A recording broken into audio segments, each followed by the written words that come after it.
pessoal, primeiramente é bom estar de volta com as resenhas. Paramos esses 4 meses, digamos assim. Não é meu último ano de colégio e tal, então eu tava lendo alguns livros, viajei, comecei a estudar, tava indo dormir tarde, acabei perdendo. Não tinha tempo assim pra... Tava lendo, mas tava lendo praticamente hora de intervalo no colégio, porque eu tava lendo muita coisa em casa, mais pros estudos. E pra terminar a série da Bienal do ano passado, meu livro favorito de todos eles, não foram apenas os que tem na resenha, mas eu escolhi esse pra fazer as resenhas, certo?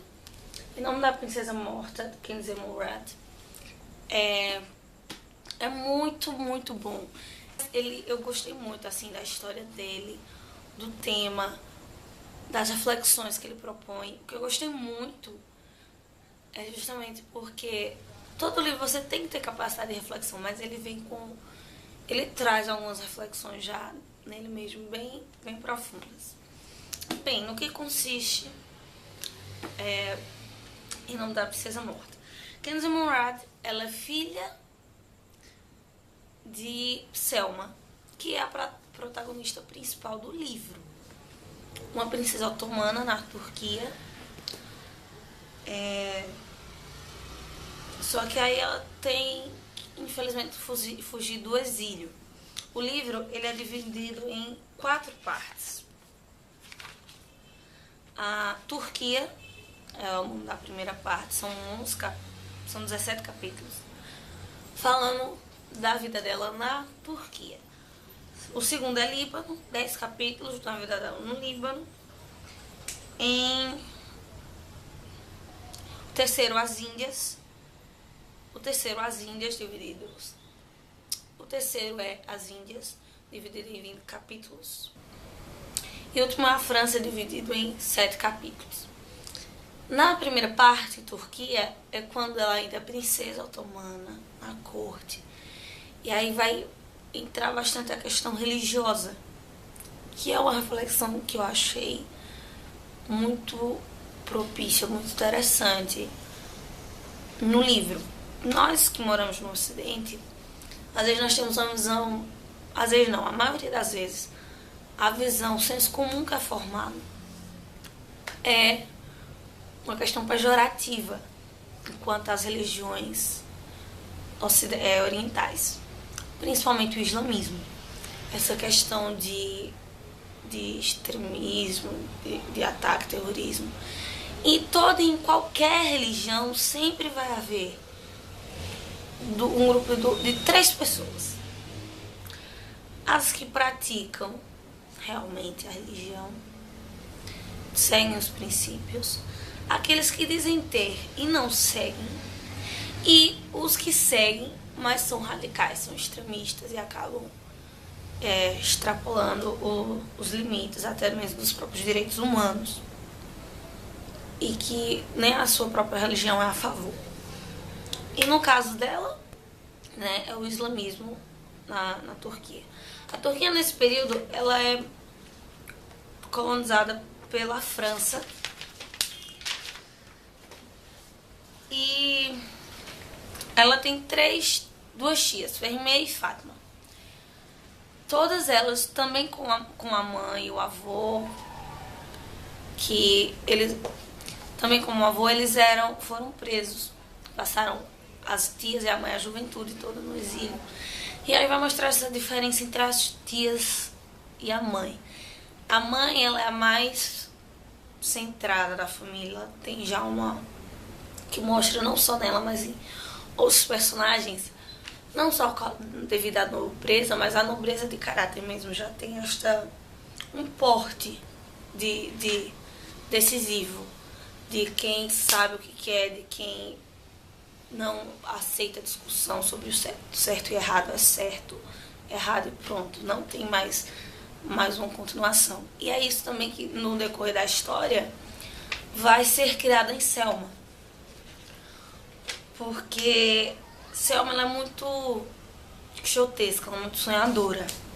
demais, ela vive um conto de fadas. Só que como o seu país, ele é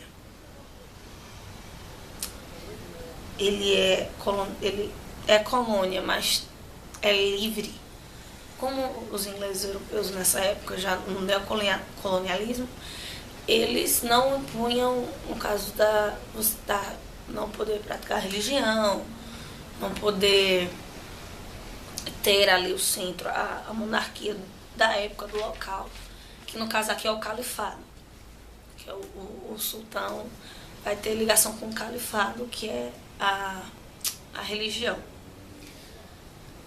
E Selma, ela vai ter muitos conflitos ainda na Turquia, que vão se chocar na sua religião, nos seus princípios e na sua família. Sua mãe e seu pai, por exemplo, eles começam a brigar bastante. E Selma é muito apegada. Ela tem um respeito muito forte com a mãe, honra muito a mãe, tem uma admiração muito forte, mas ela é mais apegada ao pai devido ele ser mais aberto com ela. A mãe, por ser sultana, tem toda a questão de hierarquia, trata a filha por senhora, pelos títulos, princesa e tal, e não por minha filha, não com forma carinhosa. Outro choque, outro problema que Selma vai ter, relacionado ainda à mãe, quando eles têm que ir embora, são exilados, o pai fica. Questão de discussão com a mãe, eles estão casados quase por conveniência. Casaram-se por amor, mas não. Agora, num período do casamento que está só por conveniência. E ela vai se decepcionar com o pai, principalmente no Líbano, mas ainda na Turquia ela vai ter conflitos porque a mãe se mostra muito rígida, não briga com o pai, ela acabou escutando a briga escondida. E o pai que ela amava tanto, tinha tanto apreço, não vai com ela pro Líbano. E acaba ficando. E isso a frustra, decepciona muito. E quando a menina ela completa determinada idade, ela passa a ser mulher, ela tem que usar a calfa, que é o véu. Aquele véu que só fica a telinha aqui, só pode ver os olhos. E vai ter um conflito muito grande com Selma, porque ela vê isso como uma prisão.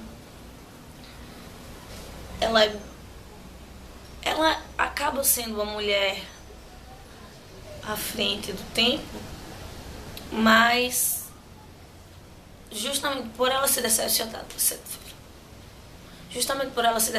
tanto, ela vai ter alguns choques que vão amenizar essa vivacidade dela em alguns momentos, e ela vai acabar cedendo a coisas assim que não tem nada a ver com o que se espera da forma como ela pensa, como ela vive.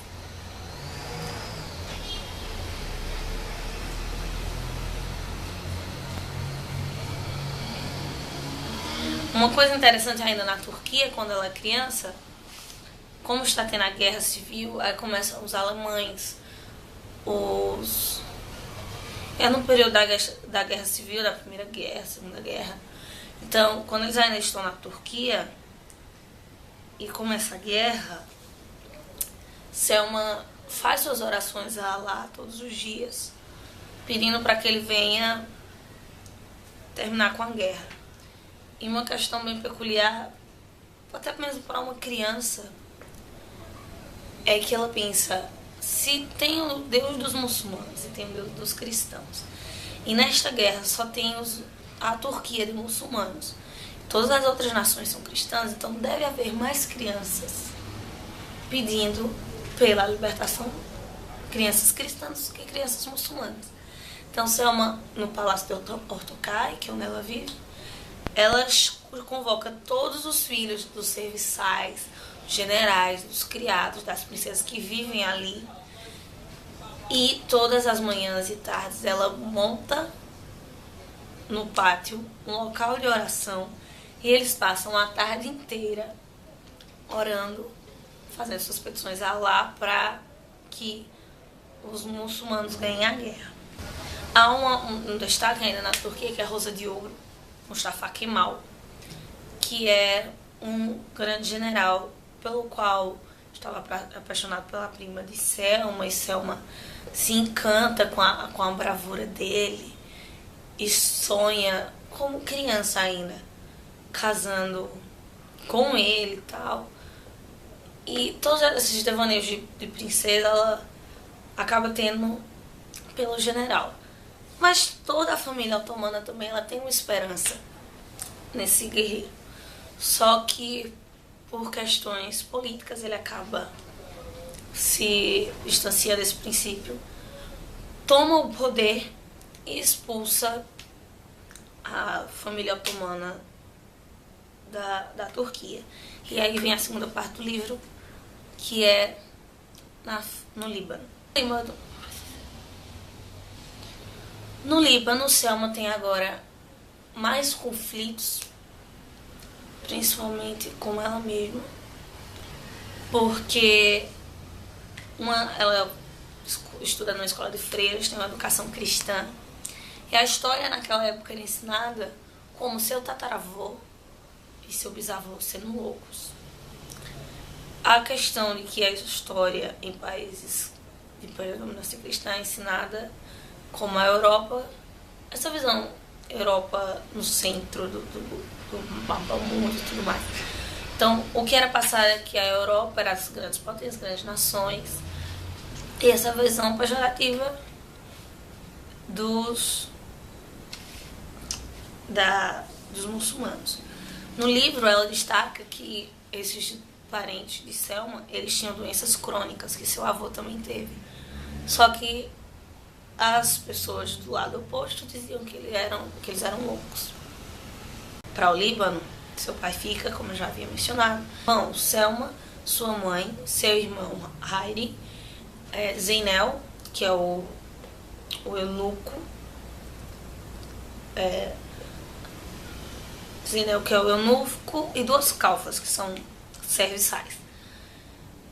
E Selma, com esse desespero, ela ia todos os dias, nessa angústia, com essa falta do pai, ela ia todos os dias ao porto, ficava esperando ele, chegava às vezes tarde em casa, levava uma reclamação, porque ela ficava esperando algo do pai, enviou cartas. E numa dessas idas ao porto, ela recebeu uma carta do pai, perguntando por que ela não respondia suas cartas. E ela chega revoltada em casa, e a mãe explica que o pai realmente estava enviando cartas para ela, mas que ela havia escondido as cartas para o seu bem e tal. E a mesma doença crônica que o avô dela tinha, ela começou a ter. E ela começa a ter devaneios, chamando pelo pai e outras coisas relacionadas à sua vida na Turquia. E num desses sonhos,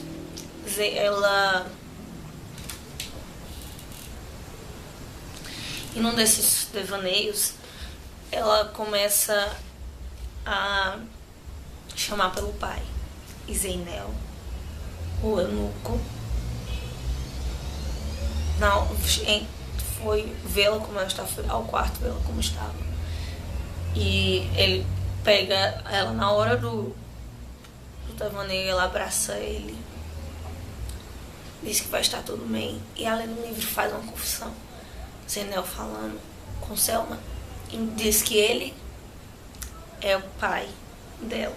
E aí acontece um flashback contando a história de que a sultana, antes de Zeynel virar eunuco, ele havia se deitado com a sultana e ele era pai de Selma.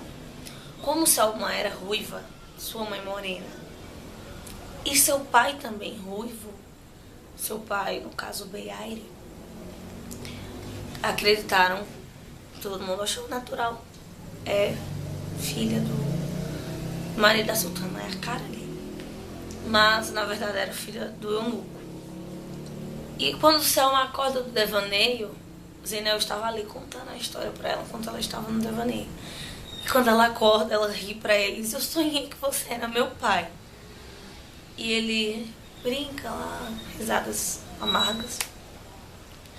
E ela continua nesse desespero, nessa angústia, nesses são 3 capítulos só de alucinações que ela tem.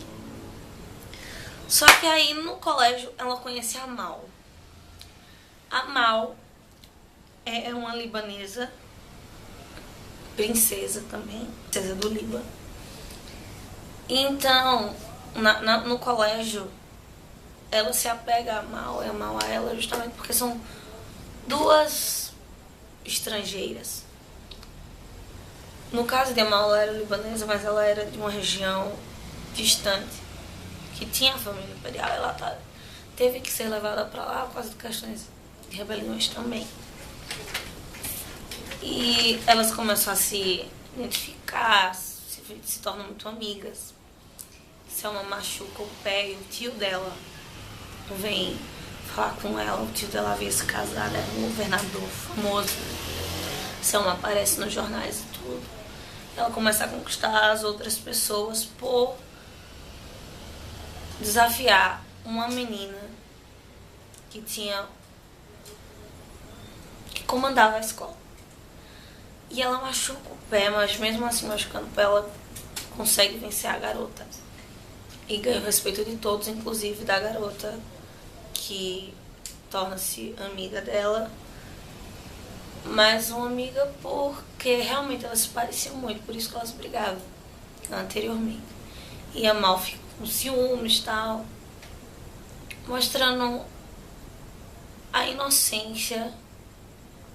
Mostra em Amal, você vê o lado inocente de criança, de menina mesmo.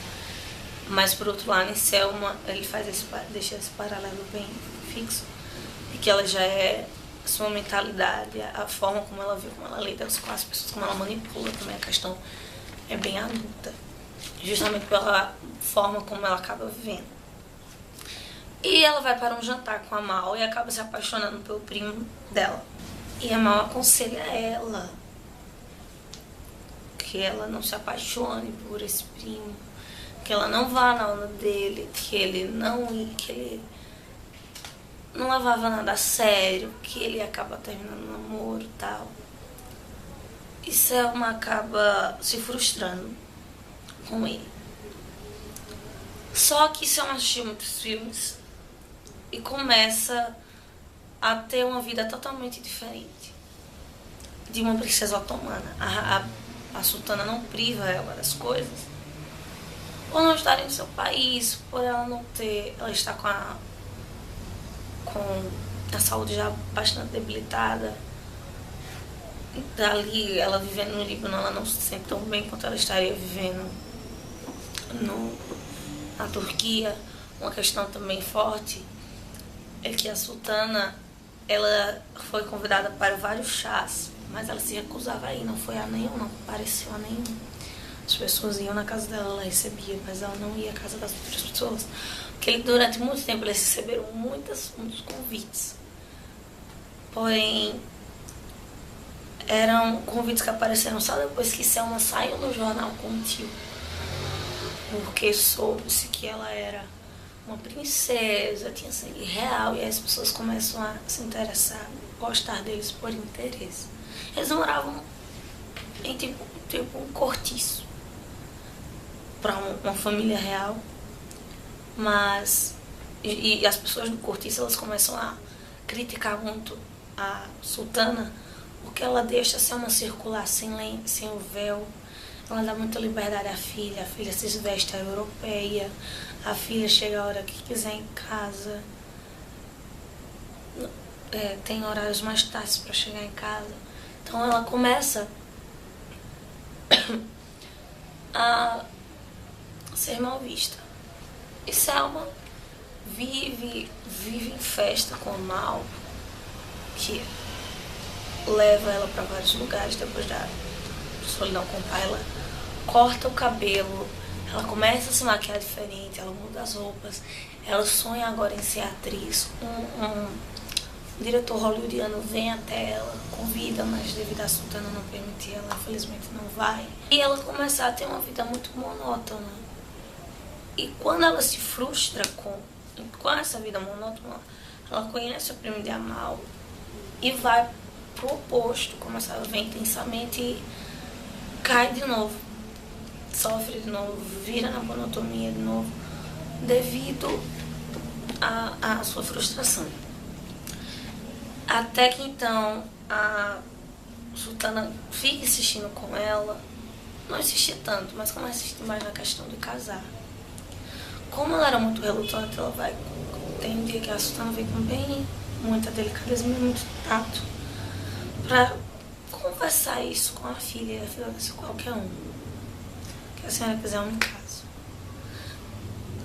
Selma, ela tá no oposto agora.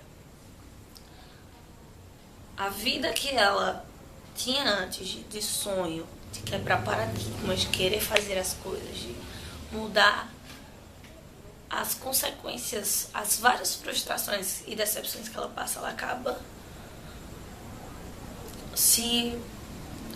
perdendo essa vontade.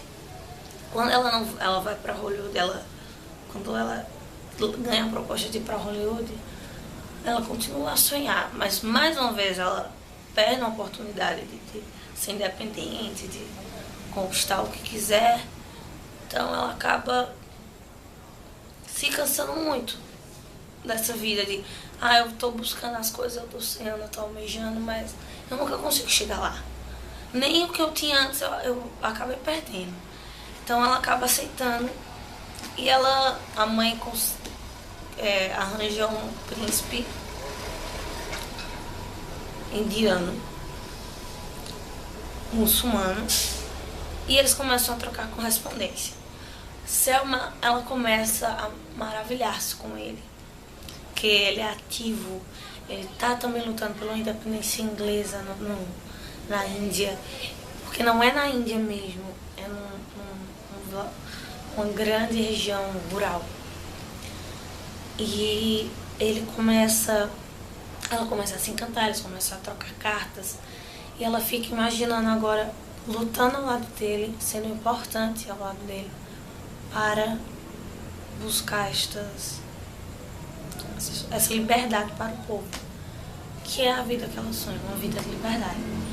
Só que nessas trocas de cartas, ele conversa muito mais sobre política, parando de falar de si mesmos, e as cartas começam a diminuir a frequência, mas mesmo assim ela se casa. Quando ela chega na Índia, sua mãe não pode ir com ela, vai ela, uma calfa, a outra fica com a mãe e o irmão e Zainab. Quando ela chega, o secretário do príncipe vem até ela. O príncipe não a recebe, então ela fica frustrada, mesmo com o rosto coberto, mas ela gostaria de vê-lo. Não há recepção, ela esperava uma festa por ela. Na viagem ela começa a sonhar em como ela seria amada pelo povo, que tudo que Selma quer realmente é ser amada pelo que ela realmente é. Mas enquanto ela é amada, ela também fazia a diferença na vida das pessoas. E também é isso que frustra ela no decorrer do livro. E quando ela tá chegando e ela imaginando as pessoas recebendo ela, não vem uma comitiva gigante. O príncipe não vem. O secretário, ela é levada para a casa da Rani, que é a irmã do príncipe, que é quem comanda, porque esperava-se até que ele se casasse para que ele esperava, ela ficava no poder até ele se casar, para que ele realmente pudesse assumir o trono. E a Rani comanda tudo, a Rani humilha ela, a Rani não mostra evidentemente que ela é inconveniente, ela não faz parte daquele local. E Selma, eu vou aguentar. E Selma tem um dia que ela não aguenta, sai chorando. E a mulher que a recebeu, que ela é esposa do governador, ela é uma amiga, acaba virando uma amiga, alguém que acolhe Selma, porque também não se dá bem com a Rani. E vai ajudando Selma a ter essas forças. Selma fica muito revoltada porque ela passa dias. Ela toma um banho de várias flores, de vários olhos. Mas em contraponto, depois desse banho ela não pode tomar banho normal, água e sabonete. E ela fica muito frustrada, ela começa a ficar nervosa, porque coisas básicas, coisas simples do cotidiano, às vezes ela não pode ter, porque ela está numa cultura totalmente diferente. E algumas coisas vão entrar em conflito, porque os dois segmentos são muçulmanos. Mas ela é sunita e a família do marido é xiita. Então muitas coisas divergem e ela começa a ficar frustrada e muito preocupada. Porque na visão dela, além de estar errado para ela, religiosamente, questões até mesmo de direitos humanos, de respeito às pessoas, são quebradas por eles. Então ela fica muito desgostosa. Há o casamento indiano, mesmo sendo muçulmano, mas a questão da noiva ir em cima de um elefante, os vestidos vermelhos, os desenhos nas palmas das mãos, significando prosperidade, vitalidade, essas coisas. E ela diz que se encanta, eles não se veem, eles estão com os rostos cobertos. E ela e o marido só se veem na hora da bênção. Eles se casam separados. O religioso, o sacerdote religioso no centro, eles de cada lado, cada um, os homens de um lado, as mulheres de outro, cobertos por um beauvoir, cobertos por blocos e um beauvoir cobre os dois, os dois lados da sala, eles não se veem. E a irmã mais nova ela sente uma amizade com a irmã mais nova de Amir, né, seu marido. E elas começam a se gostar, a se tornarem amigas.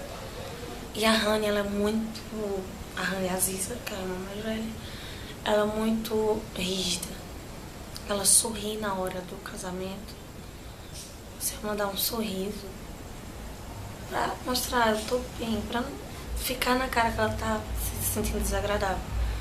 E a Hani grita com ela, manda ela não sorrir, porque ela estava sendo ridícula, uma noiva modesta não sorria, que no dia do seu casamento ela deveria estar triste, porque é como se ela estivesse sendo arrancada da sua família. Então, até o choque de cultura que ele evidencia não é nem só Ocidente e Oriente, mas países de Oriente, religiões comuns, de culturas parecidas, e mesmo assim ainda há esse choque. E os problemas desse choque é porque não há respeito entre os costumes, entre as culturas. E um ponto interessante é que se a Albana se frustra tanto, ela está tão chateada, e a Hani ela comanda de uma forma tão persuasiva, que quando termina o casamento e vai ter a noite de núpcias, Selma fica plantada no quarto, porque a Hani chama Amir para conversar, para resolver um problema urgente. E ele chega horas depois. E uma questão de frustração, de choro, ela quer chorar, só quer chorar depois que ele dorme. Ela deita, diz que está muito cansada, que o dia foi muito cansativo, foi uma viagem muito longa, ela vai dormir. Foi muito cansativo, ela vai dormir. Quando ela acorda, estão milhares de servas amando da Hani no quarto dela, esperando para levar os lençóis sujos da Hani. Então é uma questão de monopólio,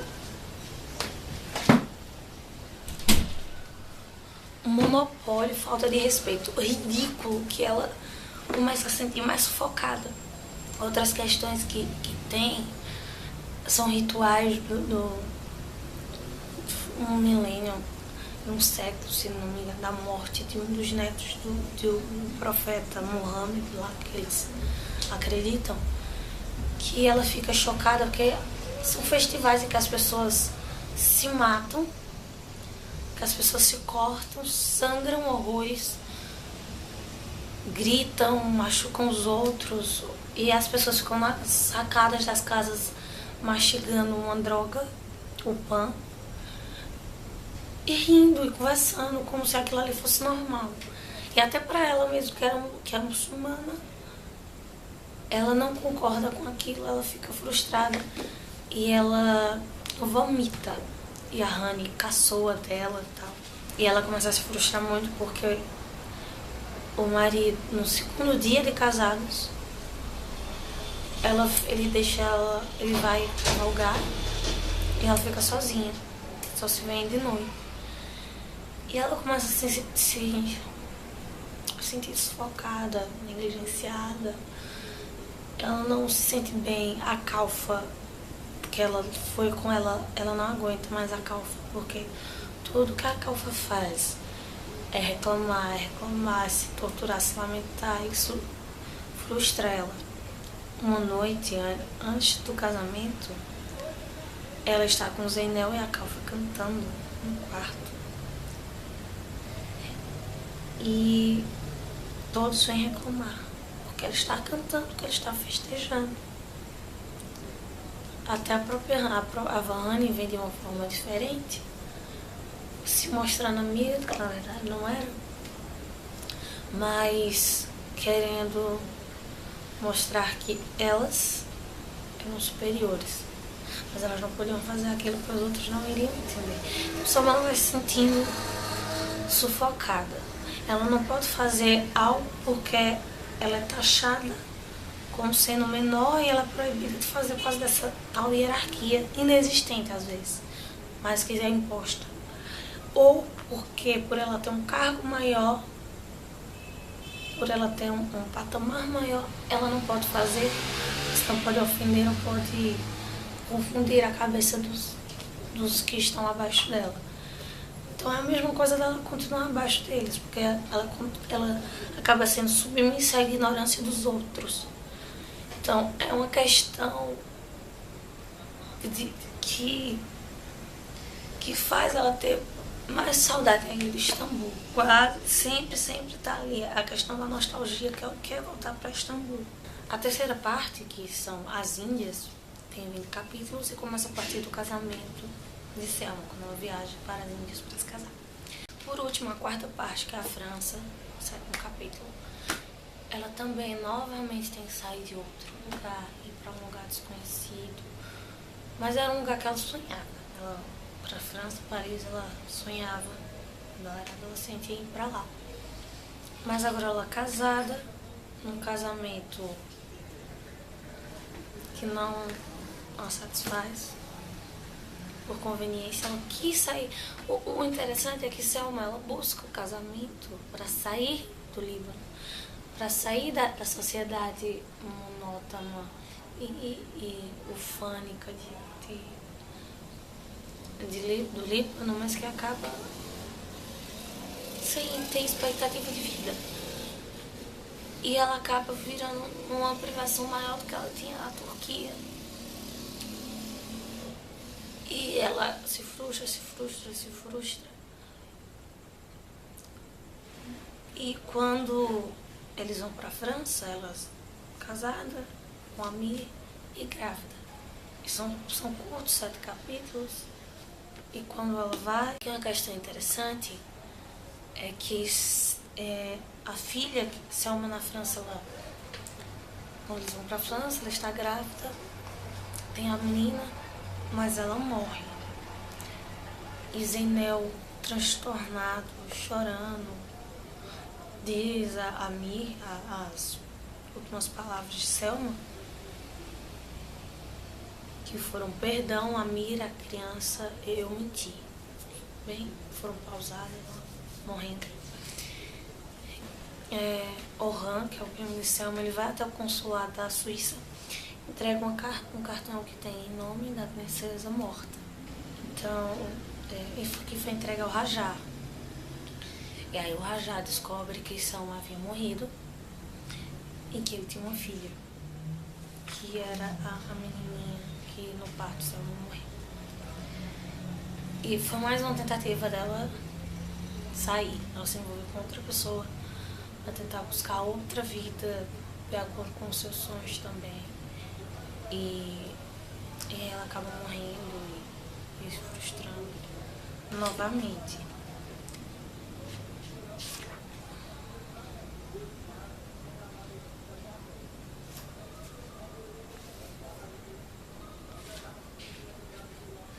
E uma coisa interessante que atormenta muito Zendel, depois também da morte de Selma, é que ela não foi enterrada, ela foi cremada e colocada dentro de uma caixa.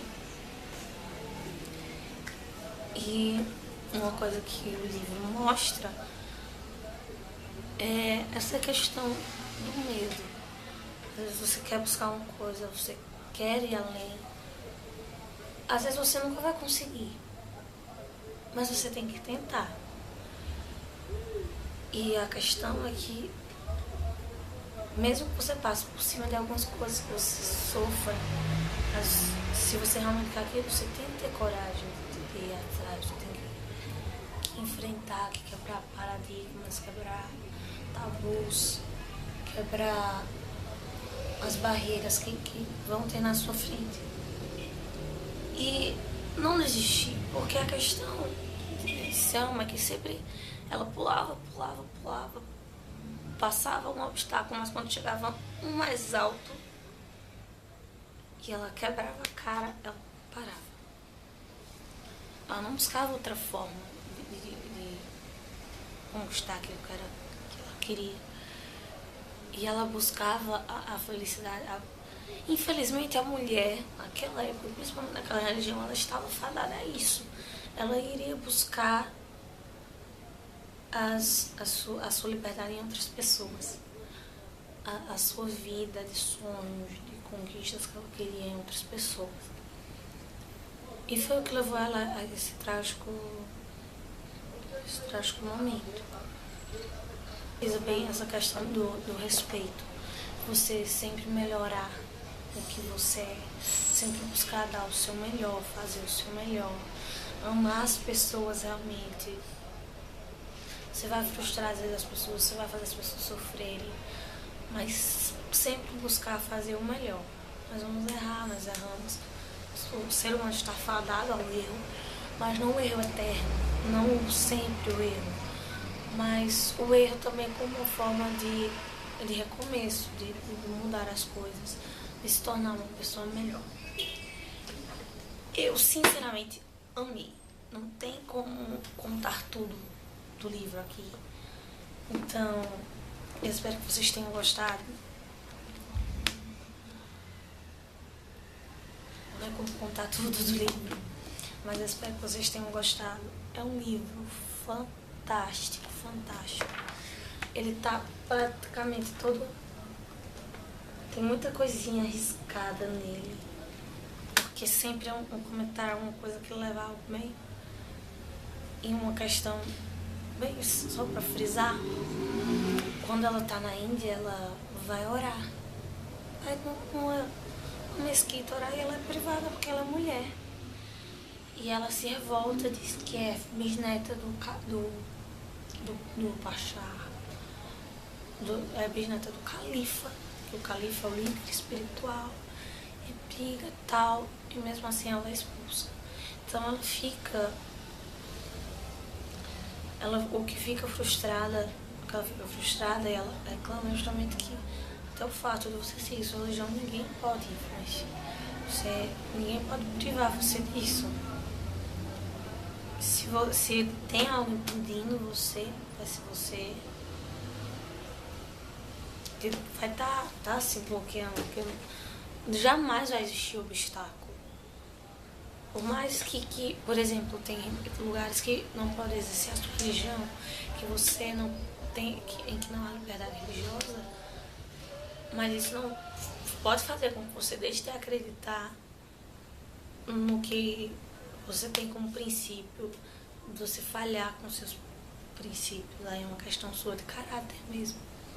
Então, eu espero que vocês tenham gostado. Fica a dica, um livro maravilhoso, sinceramente amei. Eu espero que tenham gostado. Peço desculpas novamente pelas questões das resenhas, mas eu vou estar sempre colocando, tá? Espero que vocês tenham gostado. Fiquem com Deus. Beijinhos.